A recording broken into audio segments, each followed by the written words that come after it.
Hidden Figures: The American Dream and the Untold Story of the Black Women Mathematicians Who Helped Win the Space Race by Margot Lee Shetterly. Hidden Figures comes in two editions. There is the Young Reader's Edition, which is great for grades 6 through 8, and the Basic Book, which is great for grades 8 through 12. The story was published in September of 2016. I give this book a 5-star rating. It is a great book for any school library. I myself have both books. I also seen the movie, which is an excellent movie, and I recommend watching it when you can. This book represented so much that was happening in America at that time. It started in World War II, moved into the Cold War, and into the Civil Rights Movement.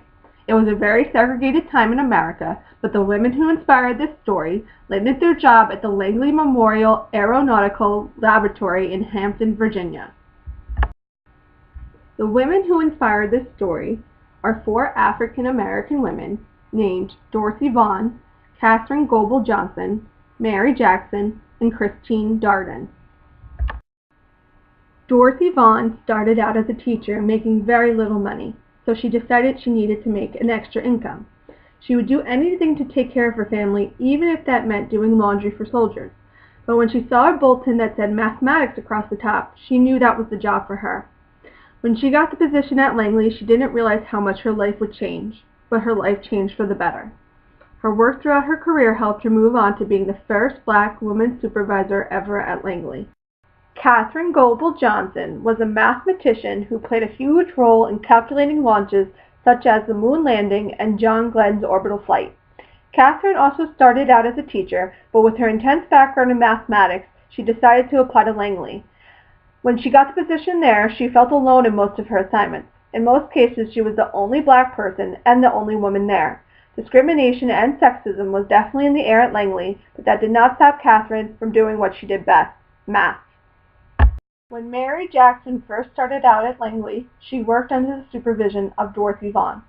No matter how much segregation there was in the workplace, she did not care one bit.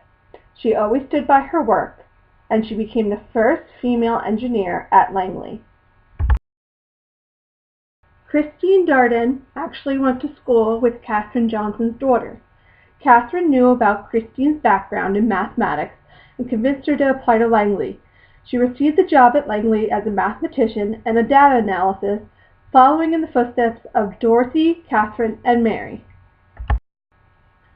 The book refers to these women and their dedicated female mathematicians as human computers, who used only what they had to launch rockets into space. They used what they called slide rulers, adding machines, and of course pencils to calculate their launches. These women were a part of NASA's greatest successes. They fought hard and pursued their dreams, no matter what they went through. They did what they loved, and they were true inspirations to everyone.